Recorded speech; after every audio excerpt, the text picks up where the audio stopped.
Усім прывітанне, з вами Зміцер Лукашук, і мы працягваем абмяркоўваць падзеі ў Беларусі за яе межамі. У нашым супольным праекце Еўрарадыё і Е-прамова маім суразмоўцам зараз будзе палітык, дыпламат, кіраўнік народнага антыкрызіснага ўпраўлення Павел Латушка. Добрый дзень, спадар Павел. Добрый день. Ну что, спадар Павел, вы учора нарабілі такога шуму добрага і сярод экспертнай супольнасці, і сярод беларускага грамадства, і сярод тых самых сацыяльных сетак, скажем так, абмяркоўвалі вашу ініцыятыву аб стварэння партыі. Чаму так раптам прыйшлі до такога рашэння? Вы знаете, когда-то мне пришлось прочитать, но думаю, многим пришлось прочитать Святое Писание, в котором написано «Стучащемуся да откроется». Такое ж трэба стукацца ў дзверы, каб яны адчыніліся. Можна спадзявацца на скразняк, але не абавязкова, што гэты скразняк будзе, альбо калі будзе, то можа і па лбу даць. Да? Таму трэба сапраўды рухацца наперад, дзейнічаць і несці рызыкі, браць на сябе рызыкі, адказнасць і дасягаць мэты. Рашэнне аб стварэнні партыі – гэта тэма, якая існавала у нас і у мяне асабіста ўжо даўно. Упершыню яна ўзнікла яшчэ ў жніўні мінулага года падчас гутаркі з аднім з членаў прэзідыума Каранацыйнай рады.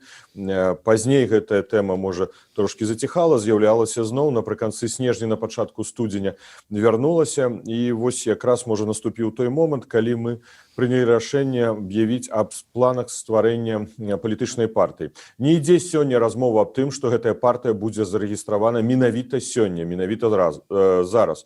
Мы, адказныя людзі, разумеем, што пры сённяшніх палітычных правовых умовах, поўнага правового дэфолту, які ёсць у краіне, масавых рэпрэсій, зарэгістраваць палітычную партыю немагчыма. Таму гэта крок у будучыню, крок наперад. Перадусім, гэта перспектыва. Мы бачым будучую Рэспубліку Беларусь парламенцка-прэзідэнцкай рэспублікай як самы лепшы, можа, спосаб, падыход пазбегнуць у будучым дыктатуры. Калі мы марым пра такую Беларусь, і мы, напэўна, дойдзем да Беларусі, новай Беларусі, то там павінна існаваць розныя партыі, шматпартыйнасць, якія будуць весці барацьбу нармальную, дэмакратычную за месцы ў парламенце і пазней фарміраваць урад, які фактычна і будзе кіраваць краінай. Калі мы кажам пра сённяшняе, сам факт ініцыявання дэмакратычнымі сіламі партыйных структур – гэта таксама элемент ціску. Улада павінна разумець, што мы упэўнены ў перамозе, таму мы ствараем палітычныя партыі для будучыні. І тое, што мы не дадзім уладзе дыктаваць свой парадак дня, як яна бы не хацела. Мы сапраўды плануем удзельнічаць у будове новай Беларусі і не дазволім, каб рэжым перакрэсліў нашыя мары і зрабіў тое, каб перашкодзіў нашым падыходам. Можам разгледзець, можа, два сцэнарыі. Ну, першы сцэнар. Напрыклад, калі, гэта самы лепшы сцэнарый, я лічу, для беларускага грамадства, калі у даволі хуткім часе адбываюцца змены палітычныя ў краіны, адыходзіць ад улады рэжым на чале з Лукашэнкам, і ў гэты момант паўстае фактычна палітычны вакуум, інфармацыйна-палітычны, сацыяльна-грамадска-палітычны вакуум. І ў гэтым вакууме павінны існаваць палітычныя партыі. І вось гэта менавіта той момант, калі актыўна адразу павінны працаваць палітычныя партыі. На іх будзе запад. Другой варыянт, аб якім таксама кажа ўлада. Яна хоча як бы рэалізаваць свой парадак дня, зарэгістраваць праўладную партыю, назовем яе так, Белая Русь, магчыма, прарасійскую партыю і кішынковыя партыі. І пад гэтым выглядам даць усяму свету, у тым ліку і Расіі, якая цісне на Лукашэнку, і Захад таксама штурхае яго да гэтага, паказаць карцінку, што ўсё ў Беларусі добра з дэмакратыяй, вось адбыліся новыя выбары ў парламент, і партыі прымалі ўдзел. І мы павінны, зразумела, перашкодзіць гэтым планам. Ёсць розныя шляхі. Можа быць байкот. Мы будзем глядзець, як будзе развівацца сітуацыя. Але таксама можа быць і інструмент перамога на выбарах праз нашы партыйныя сілы, праз дэмакратычныя сілы, бо людзі павінны мець выбар. І тады у нас будуць усе інструменты парламенцкай барацьбы. Гэта не самы лепшы падыход, не самы, які адпавядае інтарэсам беларусаў, але ён таксама рэальны. Таму мы ўсё ж такі лічым самым галоўным працягваць ціск унутраны і знешні, але глядзець на крок, на два далей. Я дасведчаны дыпламат, палітык ужо некаторы час, і з майго досведу менавіта вынікае ў дыпламатыі. Трэба сапраўды прагназаваць на крок, на два далей. Зразумела, што ёсць рызыкі, але без прагнозу, без стратэгіі немагчыма дасягнуць выніку. Неяк так вось атрымліваецца супала, што пра жаданне стварыць свае партыі зараз заявіў шмат хто, пачынаючы, ну калі браць вось так па часе, пачынаючы ад Андрэя Дзмітрыева, які вырашыў стварыць сваю партыю, потым вот нешта там ідзе там пад дахам Юрыя Васкрэсенскага, нехта там яшчэ нешта робіць. Ёсць намеры стварыць партыю у, ну, назовём іх так, бабарыкінцаў, ваша партыя, вот, і адразу ўзнікае такое пытанне, неяк вось так супала, што ўсе вырашылі пра партыйныя свае планы заявіць. Гэта сапраўды супадзенне ці вот, ну, час прыспеў? Я думаю, што гэтае пытанне ўжо вітала ў атмасферы, у паветры апошнім часам, у палітычных дыскусіях, у грамадскіх дыскусіях, і таму вынікам гэтага сталася, што апошнім часам і пачалі рабіцца заявы аб стварэнні палітычных сілаў. Гэта натуральна, бо ці магчыма стварыць палітычную партыю на працягу аднаго дня? Вось некаторыя аналітыкі, якія крытычна ставяцца да гэтай прапановы, кажуць, не, гэта неправільны падыход, не трэба на гэтым канцэнтраваць высілкі, але яшчэ раз адказваючы, мы не на гэтым канцэнтруем наш высілак, мы не на гэта даем нашыя галоўныя намаганні. Нашы галоўныя намаганні унутраны і знешні ціск, з чым займаецца народнае антыкрызіснае ўпраўленне і будзе займацца, толькі нарошчваць гэты ціск. Але мы павінны глядзець у будучыню. І заўтра тыя ж палітолагі запытаюцца, вось узнікае сітуацыя, калі адбываюцца датэрміновыя выбары ў парламент, напрыклад, і няма дэмакратычных партый, няма з каго выбіраць. І палітолагі першыя, хто будуць крытыкаваць дэмакратычныя сілы, чаму вы да гэтага не падрыхтаваліся? Ну, я думаю, што самая лёгкая пазіцыя стаяць збоку і даваць ацэнкі. Зразумела, яны важныя, крытыка заўсёды патрэбна, канструктыўная крытыка патрэбна, розная крытыка патрэбна, без яе ніяк жыцця, развіцця не будзе. Тое, што хібы, якія маем у нашай краіне, той жах, які дзеецца у Беларусі, ён вынік менавіта таго, што ўлада не дапускае аніякай крытыкі ў адносінах да сябе, і таму она апусцілася да таго жаху і апускае ў жаху ўсю краіну. Так што гэта натуральны працэс, але трэба сапраўды думаць стратэгічна і планаваць наперад. Гэта не змена акцэнтаў, гэта не змена арыентыраў. Мэта адна, гэта выкананне патрабаванняў людзей, беларускага грамадства, яны вядомыя усім: вызваленне, адказнасць, перапыніць рэпрэсіі і правесці новыя выбары кіраўніка Беларусі. Гэтай мэты яны застаюцца галоўнымі і прыярытэтнымі. Наш слухач-глядач Стрэлок 007 піша: Пал Палыч, дзякуй вам за ўсё, што вы робіце. Ідэя стварэння партыі выдатная, але, канешне ж, ужо пасля змены рэжыму, бо зараз такая партыя наўрад ці зможа існаваць. І вось гэта, ну, як адлюстраванне адной вот часткі каментароў, якія былі учора.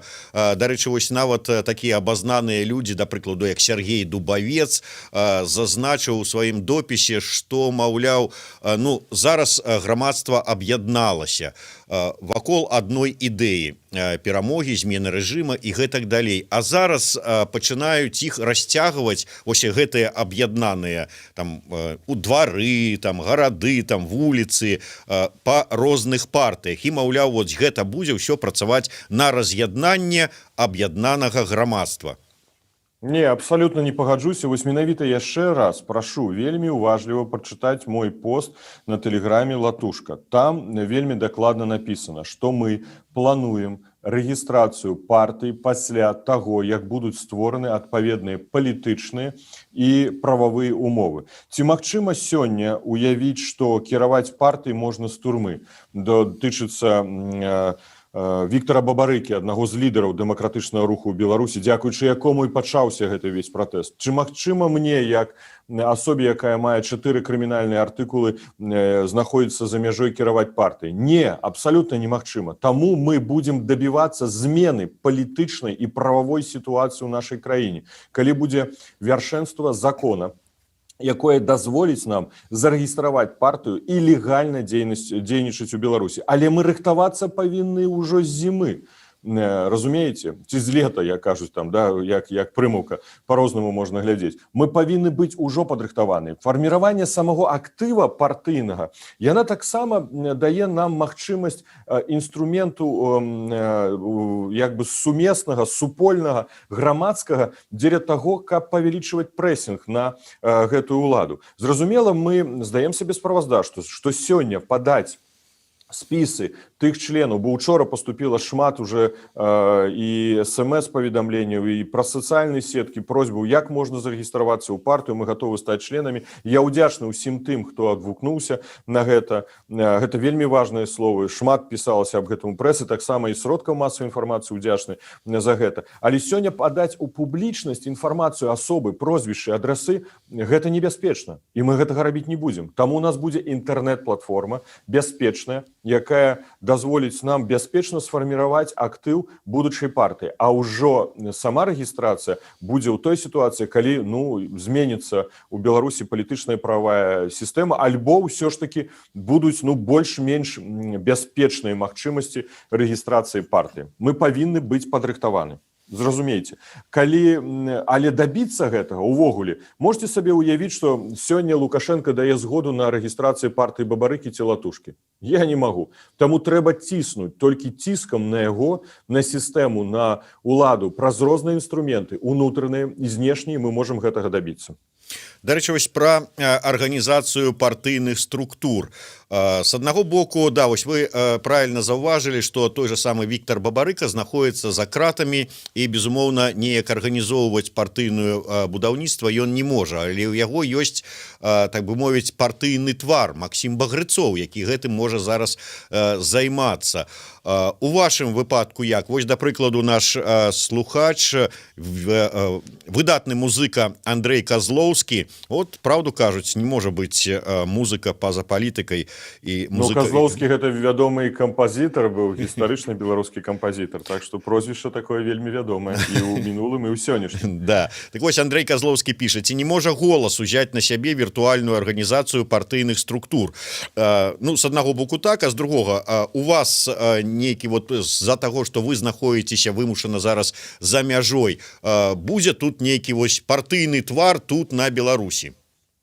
Зразумела, ён будзе патрэбны, але ўсё ж такі розніца, як бы не было, і гледзячы на тое, што маю гэтае крымінальнае абвінавачванне, я не знаходжуся ў турме і магу праз сучасныя сродкі масавай інфармацыі камунікаваць з актывам, але зноў жа такі мы разумеем, што мы будзем выкарыстоўваць інфармацыйныя тэхналогіі, інтэрнэт-платформу, і тут у нас будзе платформа для ўсіх гэтых пытанняў. Створана дыскусія ідзе і пра сумесную платформу «Голас», нават яна будзе, можа, інакш называцца, але гэта, я думаю, што ўжо пазней ініцыятары гэтай платформы раскажуць, бо мы таксама берем удзел у гэтай дыскусіі, але сёння гэта дае мне ўсё ж такі магчымасць камунікацыі. І зноў жа такі, я вельмі спадзяюся, што бліжэйшым часам вярнуся ў Беларусь, і тады змагу ездзіць па рэгіёнах і браць удзел у сустрэчах і сустракацца з актывістамі, проста з тымі, хто гатовы будзе падтрымаць нашу партыю у будучым. Ўсё ж таки мы, конечно, спадзяемся ўсе на ваше хуткае вяртанне ў Беларусь, але... А інакш па што працаваць? Па што выдаваць столькі сілаў, столькі энергіі? Я лічу, што гэта не дарма, і мы робім правільныя высілкі ўсе разам і працуем на гэты вынік. Безумоўна, але ваше вяртанне з улікам распачатых супраць вас крымінальных спраў магчымае толькі пасля змены рэжыму. Але ж займацца партыйным будаўніцтвам, як вы заўважылі, трэба зараз рыхтаваць тасані летам. Зараз будзе ўжо адбывацца нейкае такое ўсё ж такі актыў збірацца нейкім чынам, вот гэтыя структуры фармавацца? Яшчэ раз вам кажу, бяспечная форма, калі сёння сабраць актыў партыі, на мой пункт гледжання, гэта небяспечна, інфармацыйная платформа. І гэта на сённяшні дзень найбольш бяспечны інструмент. Калі будзе магчымасць сабрацца легальна ў Беларусі, зразумела, мы будзем карыстацца менавіта з гэтага інструмента. Бо стварыць у інтэрнэт-платформе, на інтэрнэт-прасторы партыю, гэта таксама, сённяшні сучасны свет, і уже нават ёсць электронныя ўрады, і кіраванне краінамі, і рэферэндумы праводзяцца праз электронныя сістэмы. Мы все да гэтага ідзем, але нішто не заменіць непасрэднага дыялогу, кантакту, калі ты бачыш вочы чалавека, размаўляеш з ім. Як толькі такая магчымасць наступіць, гэта безумоўна будзе. Зноў жа такі паўтараюся, калі бы стаяла пытанне, што нам трэба зарэгістраваць партыю заўтра, у гэтай канкрэтнай сітуацыі, то гэта адно. Калі мы кажам пра рэгістрацыю партыі ў будучым пры адпаведных умовах, гэта другое. Мы рыхтуемся да будучай новай Беларусі. Гэта галоўная мэта. Але яна не азначае, што мы не будзем рэагаваць на парадак дня, як ён будзе развівацца ў нашай краіне. Такім чынам прыходзім да высновы, што пытанне з партыяй вырашана, яна будзе не сёння, так заўтра ўсё адно, і тут узнікае пытанне, і задаюць яго шмат хто. Якой жа будзе ваша партыя, у тым сэнсе левая, правая, кансерватары вы ці хто? Вы вызначыліся са сваёй палітычнай такой, я не ведаю, там, левізной-правізной? Я думаю, левізна-правізна, гэта гучыць так неяк дзіўна. Па-першае, галоўныя прынцыпы, на якіх будзе будавацца партыя, гэта незалежнасць Беларусі, як самая важная палітычная каштоўнасць для нашай краіны.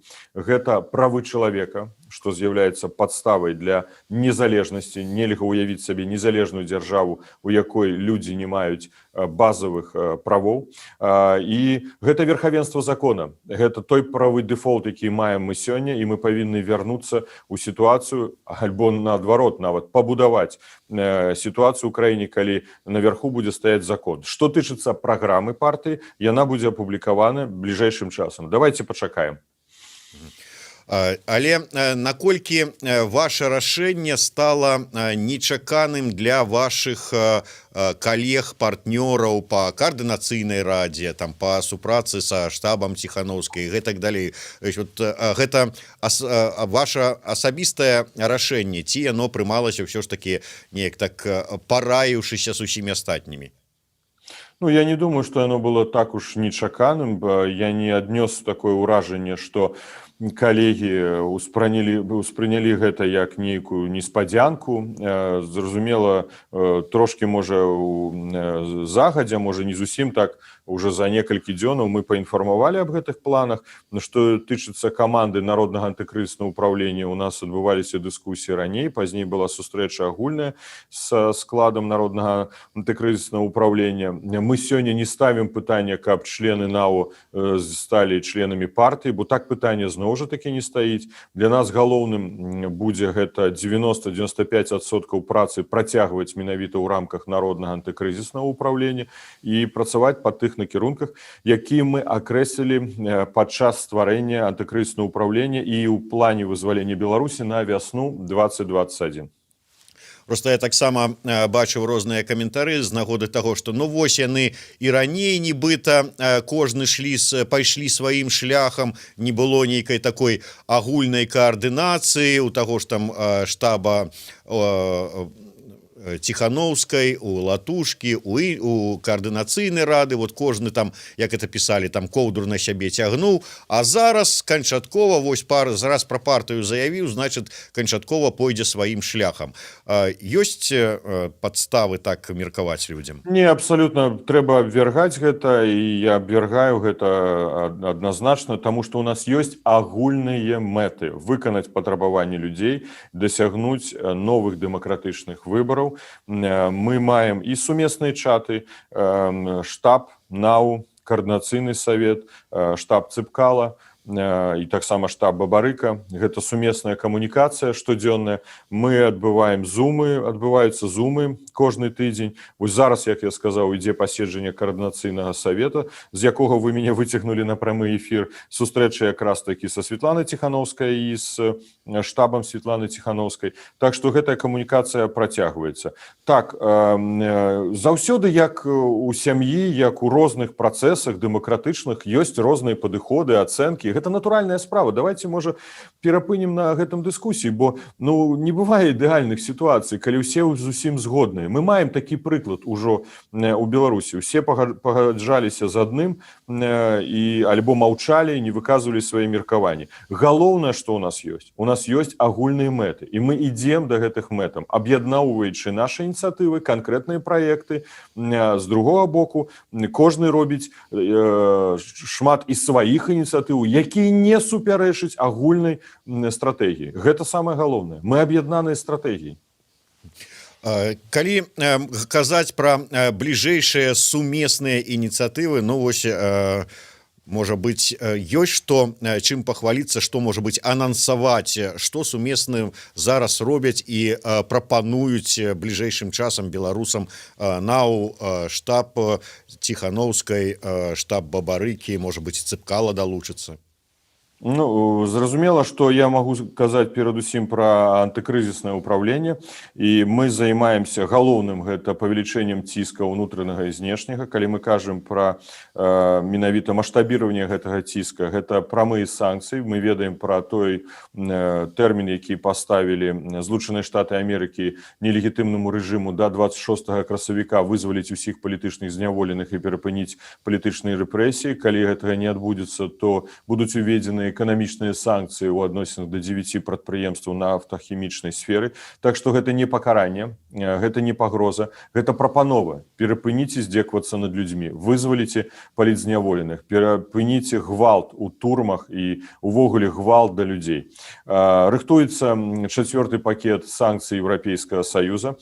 Тут, конечно, я по-рознаму магу ацэньваць. На жаль, мы чакаем ад Еўрапейскага Саюза больш канкрэтных актыўных дзеянняў, больш маштабных, больш зразумелых для беларускага грамадства, калі ў цэнтры Еўропы фактычна знішчаюць правы і свабоды, а так сапраўды цэлы народ, а Еўрапейскі Саюз і Беларусь знаходзіцца ў Еўропе, рэагуе даволі павольна.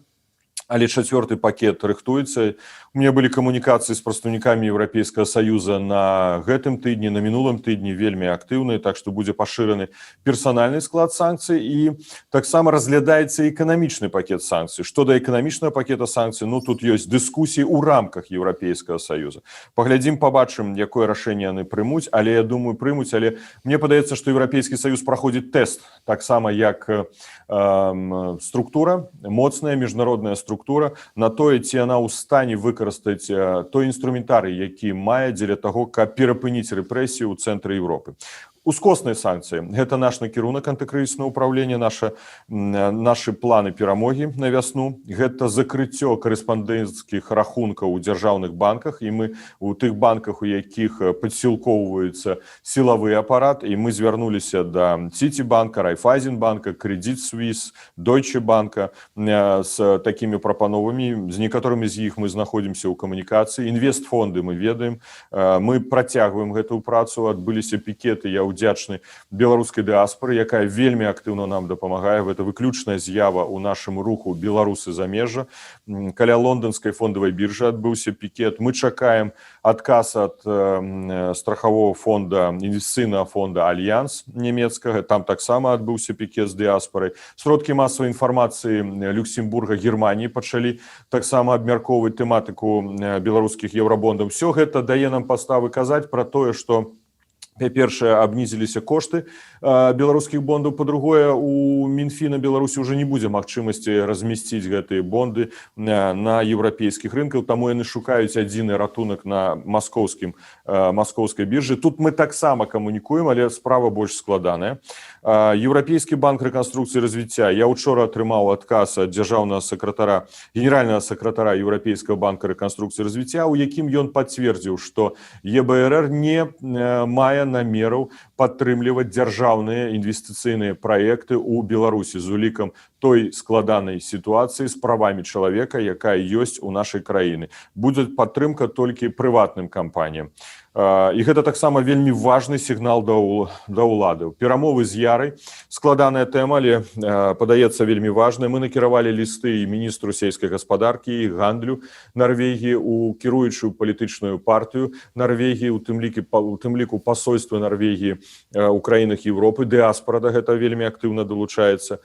Банкамат Абменнік банк, гэта сітуацыя звязаная з эмісіяй незабяспечанай Нацыянальным банкам Беларусі сродкаў, беларускіх рублёў. Мы бачым у нашых абменніках, аб гэтым пішуць людзі і тэлефануюць і кажуць новыя купюры беларускіх рублёў. І гэта все ускоснае такое, я б сказаў бы, просто чалавечае пацверджанне факту таго, што эмісія адбылася, курс подрастае, доўг унутраны таксама крытычны, знешні доўг няма за што пакрываць, і гэта ўсё сведчыць аб тым, што фінансавыя паказчыкі краіны будуць толькі пагаршацца. Гэта ўсё ускосны ціск на рэжым. Рэжым можа гэта ўсё перапыніць. Адпрацоўваць імідж Беларусі будуць дэмакратычныя сілы, але ён павінен перапыніць рэпрэсіі. Ён жа, наадварот, толькі іх павялічвае. Ёсць у нас іншы інструментарый вызваліць ужо 350 палітычных у турмах, а можа нават трэба казаць уже 1000, бо гэта 350 прызнаны толькі міжнароднымі арганізацыямі. Наступныя праекты.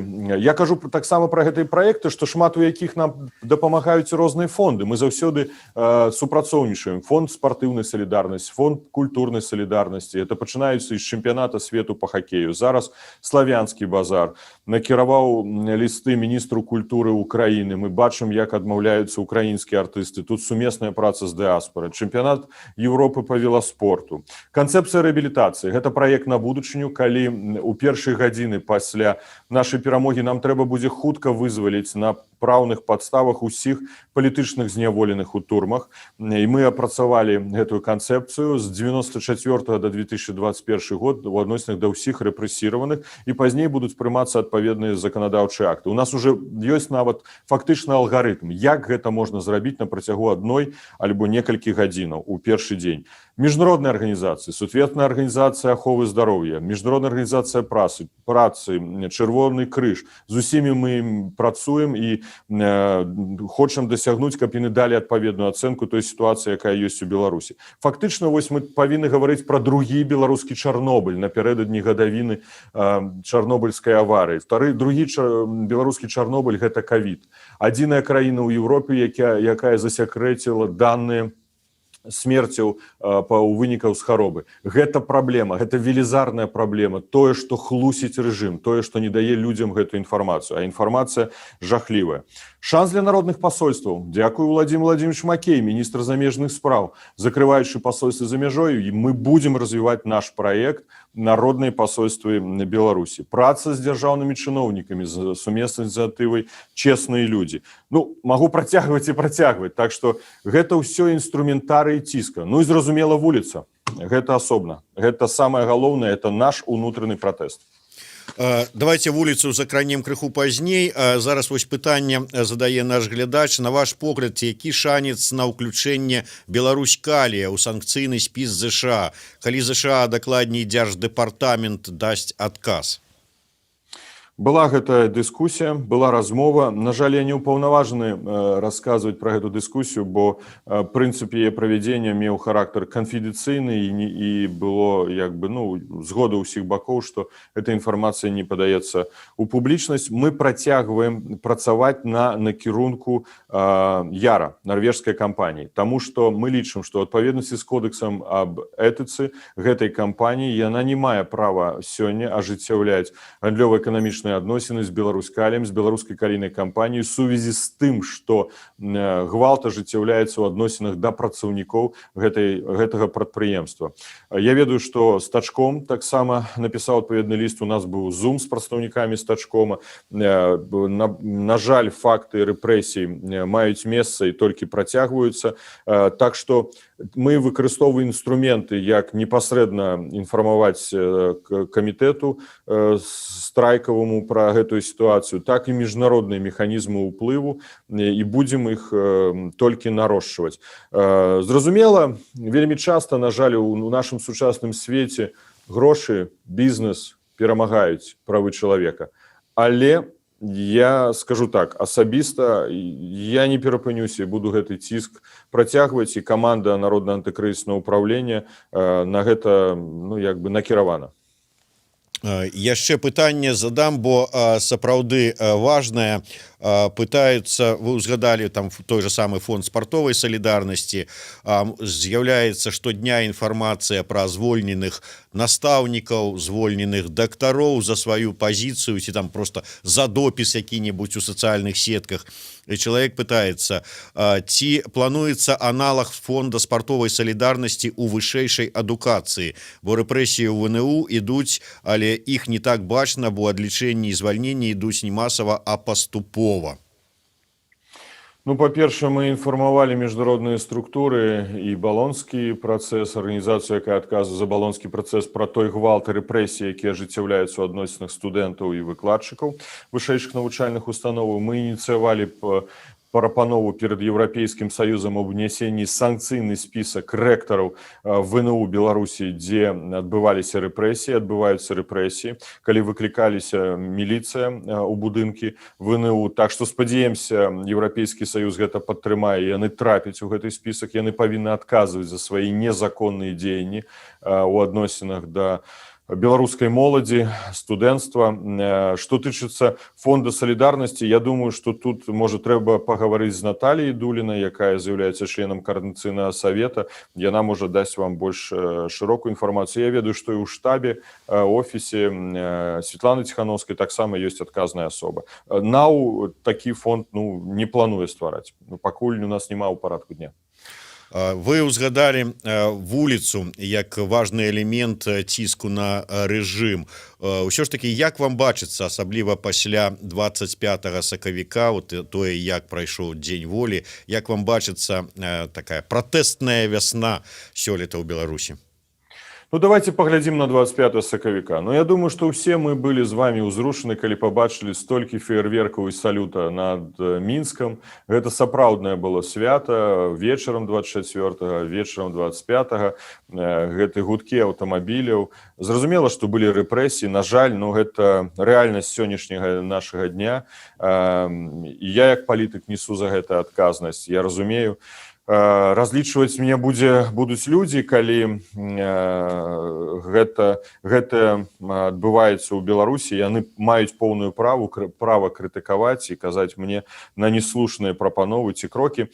Але гэта рэальнасць, сённяшняя рэальнасць, жорсткасць рэжыму, тое, што ён робіць. 25 сакавіка ўсё ж такі было свята, ўсё ж такі людзі выйшлі розным спосабам, розным падыходам. Без вуліцы дасягнуць выніку у нашай барацьбе немагчыма. Давайте гэта зразумеем. Зразумелы і рызыкі. Штрафы, справы адміністратыўныя, на жаль, і крымінальныя. Але важна, каб нас выходзіла больш. Калі нас будзе больш, фактычна рэжыму будзе значна цяжэй займацца рэпрэсіямі. І псіхалагічна мы будзем атрымліваць падтрымку адзін аднаго. 9 мая, дзень перамогі. Гэта тое свята, якое гістарычна па праву належыць беларускаму народу за тыя страты, якія ён панёс на працягу Вялікай Айчыннай, Другой сусветнай вайны. Гэта свята, якое нас аб'ядноўвае з суседзямі і з Расійскай Федэрацыяй. Таксама гэта каштоўнасць, здабытая каштоўнасць для ўсёй Еўропы, для ўсяго свету. І гэты дзень святкуецца ў еўрапейскіх краінах. І вось 9 мая будуць легальныя мерапрыемствы, зразумела, арганізованыя Лукашэнкам. Па нашых звестках уже нават аб'яўлены тэндэрныя працэдуры на правядзенне параду. Паглядзім, пабачым, ці не адмовіцца, ці правядзе Лукашенка гэта мерапрыемства. Але гэта нам дае магчымасць, як заўсёды, пайсці на гэтае мерапрыемства. Можа, без сцягоў. Можа, кожны вырашае сам, разумеючы рызыку з гэтага. Прайсці рамкі дагляду. Мы не тэрарысты, мы нармальныя людзі. І нашым сцягам будзе наш голос. І наша прысутнасць, калі мы зможам з вами сказаць, што павінны сказаць у той момант, калі мы пабачым дыктатара. Я думаю, што па ўсёй краіне гэта можа адбыцца легальным чынам і з мінімальнай рызыкай. Калі рэжым пойдзе на тое і забароніць правядзенне мерапрыемстваў 9 мая, і толькі адна падстава ў яго можа быць, гэта ковід. У мінулым годзе Лукашенко скарыстаў гэта, каб паказаць Пуціну: глядзіце, я адзіны, хто сапраўды разумее, што такое дзень перамогі. Калі ён зараз гэта зробіць наадварот, то гэта будзе акупацыя, значыцца, ён акупант. Яшчэ раз пацвердзіць гэта. Калі людзі ў чорным, яшчэ раз падкрэслю, у чорнай вопратцы будуць затрымліваць мірных удзельнікаў святкаванняў 9 мая, значыцца, яны нацысты. Значыцца, яны менавіта фашысты. Мы павінны гэта зразумець. І вось гэта, я думаю, што добрая магчымасць легальна прыняць удзел у гэтым мерапрыемстве, таму што я не ведаю, што тады Лукашенко будзе распавядаць Пуціну, каго ён затрымліваў, на якіх падставах ён зрабіў рэпрэсіі на 9 мая у адносінах да нашчадкаў гэтага важнага свята, дня перамогі. Гэты наш голас, гэта наше права мы павінны прадэманстраваць уладам. Ну, зразумела, вырашаць людзям. Як мы з вами вырашым, так і будзе. Але тым не менш, вось людзі пытаюцца, Андрей Лях піша, які сігнал дае ўлада, узмацніўшы рэпрэсіўныя дзеянні? Ці не падаецца вам, што гэта сведчыць пра тое, што прынята канчатковае рашэнне ўсіх інтэграцыйных праектаў?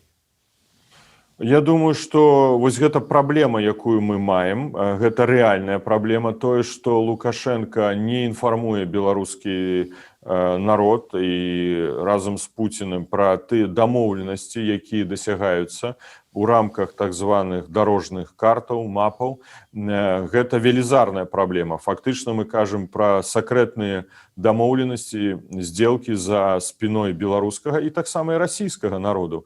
Мы павінны і мы абсалютна маем права аб гэтым ведаць. Другое, у нас ёсць абсалютна праўная ацэнка. З 5 лістапада 2020 года Лукашенко і ўрад Лукашэнкі не ў праве падпісваць ніякіх міжнародных дамоўленасцяў і пагадненняў. І, дарэчы, паглядзіце, за гэтых 8 месяцаў практычна і няма гэтых пагадненняў.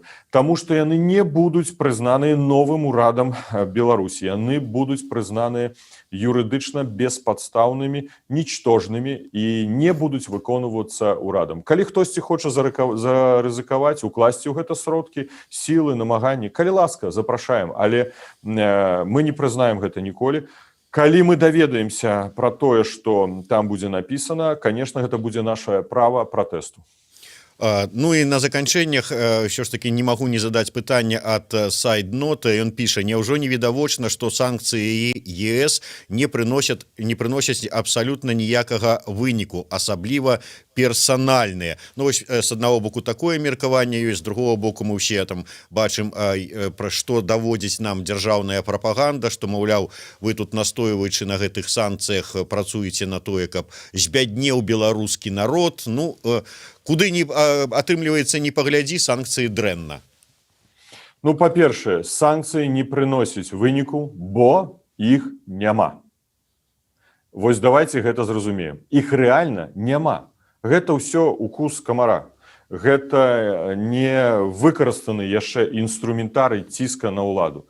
І зараз устае пытанне, ці Еўрапейскі Саюз нарэшце прыме гэтыя санкцыі, будзе іх выкарыстоўваць як інструмент ціску. І таксама Злучаныя Штаты Амерыкі, якія заявілі да 26-го тэрмін, пасля якога яны будуць уводзіць санкцыі. Наколькі мне вядома, рыхтуецца і чарговы пакет дзеянняў і з боку Злучаных Штатаў Амерыкі. Так што я перакананы, што санкцыі будуць рэальнымі, бо іх рэальных пакуль няма, і яны тады будуць, безумоўна, мець уплыў на рэжым і на змену сітуацыі ў Беларусі. Але мы не павінны спадзявацца толькі на санкцыі, бо за намі галоўнае. Зразумела, рызыкі, зразумелы пагрозы, але менавіта мы павінны гэтага хацець і паказваць рэжыму, што гэта нашае права весці Беларусь да новай Беларусі. Што тычыцца збяднеў народ, мы гэта часта чуем, хутчэй, можа, дзесьці там у кантактах з еўрапейскімі структурамі,